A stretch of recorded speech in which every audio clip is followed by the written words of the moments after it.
She was arrested for DWI, but it's what happened inside the jail that's raising questions.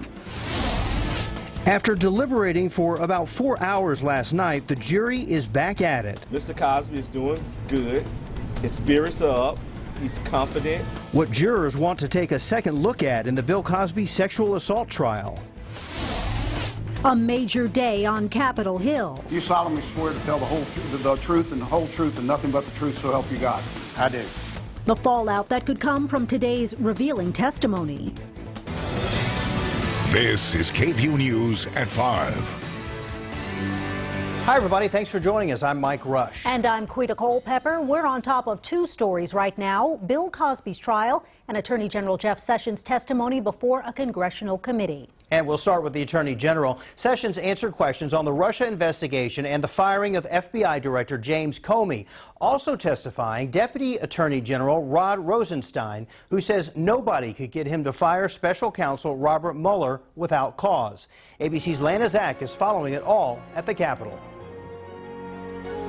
Please be seated. An opportunity to set the record straight. I recuse myself from any investigation into the campaign for president, but I did not recuse myself from defending my honor against scurrilous and false allegations. Attorney General Jeff Sessions testifying before the Senate Intelligence Committee. Among the tough topics, questions about Russia, including his own meetings with Russian Ambassador Sergei Kislyak. The suggestion that I participated in any collusion, that I was aware of any collusion with the Russian government to hurt this country, is an appalling and detestable lie.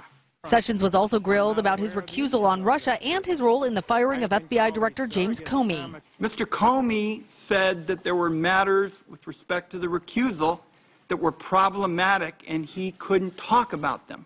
What are they? Why don't you tell me? There are none, Senator Wyden. There are none. I can tell you that for absolute certainty. Meanwhile, at the White House, Thank you very much. the president declined to dispute the comments of one of his longtime friends who said that President Trump is considering asking for the firing of Special Counsel Robert Mueller. But Deputy Attorney General Rod Rosenstein, the one person who could fire Mueller, testified that the White House was not going to make that call. If there were a good cause, I would consider it. If there were not good cause, it wouldn't matter to me what anybody says. Part of that investigation, of course, will involve the notes and memos of James Comey. We learned today that they have all been surrendered to the FBI. Now, senators here have expressed an interest in reviewing them, and they say they have not yet ruled out the option of a subpoena. Reporting from the Capitol, Lana Zach, ABC News.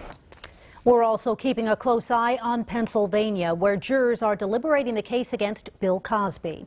The comedian is accused of sexually assaulting a woman at his Philadelphia home in 2004. Today, jurors asked to hear more of Cosby's deposition testimony from the accuser's earlier lawsuit. Cosby chose not to testify yesterday when it was the defense's turn. His side only took a few minutes and presented just one witness. The 79-year-old could face up to 10 years in prison if convicted of sexual assault. Now to a Defenders exclusive, another case of an Austin police officer missing a gun during a pat-down. Tony Plohetsky joins me now. Tony, this is a big deal because earlier this year, a man killed himself in the back of a patrol car with a gun that he was hiding. That's right, and Mike, now we have another case. This time, a woman gets all the way inside the Travis County Jail with a loaded gun in her bra. APD has launched an investigation. Here's what we know right now. This happened May 29th around 6:30 in the morning after APD arrested the woman and charged her with drunk driving. She was being processed in central booking when a female corrections officer searched her. That's when the loaded gun was discovered and given to arresting officers to process. Jail officials notified APD. Interim Chief Brian Manley tells me, quote, "We have training and protocols to address the appropriate techniques of frisking and searching suspects. The dangers posed by missing a weapon on a suspect cannot be overstated."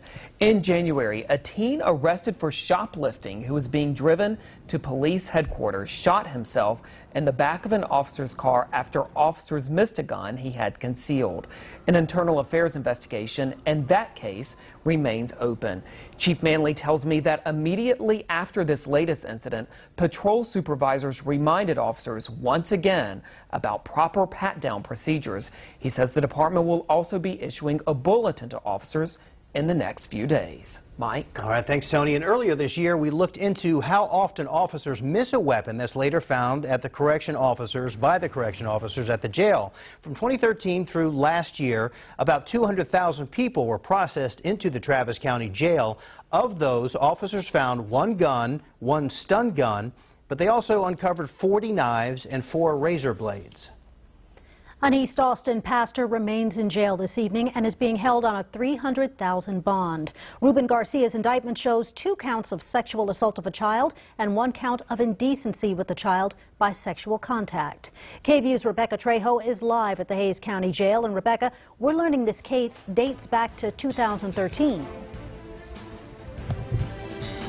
Quita, that's right. According to court documents, his first crime against a child occurred in July of 2013. The district attorney's office says he committed a sexual act with a girl under the age of 17, and he did so again on July 12th of 2014, according to that indictment.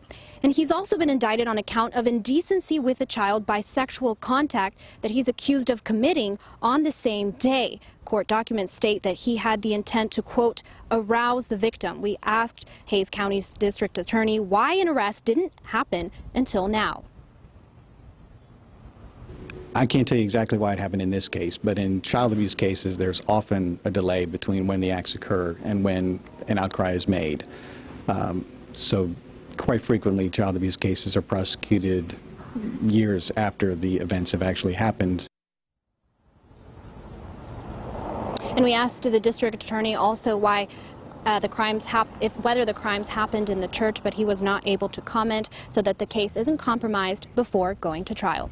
Live at the Hays County Jail, Rebecca Trejo, KVUE News. Police are asking for your help in identifying 2 men who burglarized a local firearms dealer. It happened on Monday in northwest Austin off of Roxy Drive near Main Event. The 2 men entered the business and stole several guns, including an MP5 fully automatic machine gun. The suspects left in a 4-door sedan, possibly silver. Authorities think that they're between 16 to 21 years old, somewhere around 5'8" in height. If you know anything, call Crime Stoppers. That's the number that you see on the bottom of your screen. Georgia corrections officials are still looking for a pair of inmates who killed 2 prison guards during a bus transport. It happened early this morning southeast of Atlanta. A witness says the men overpowered and disarmed the officers. They hijacked a compact car to get away. The inmates are Donnie Rower, sentenced to life without parole, and Ricky Dubois, who has 18 crimes on his record. Authorities are urging people not to approach them should they see them. A 22-year-old American college student who was serving a 15-year prison sentence in North Korea is free tonight and heading back to the U.S. But the parents of Otto Warmbier say their son is in a coma and has been for a year. A U.S. official says he was told the young man slipped into a coma after taking a sleeping pill. He also contracted botulism. Warmbier was detained in January 2016 at the airport on his way home. North Korean authorities say they had security footage of him trying to steal a banner with a political slogan from his hotel.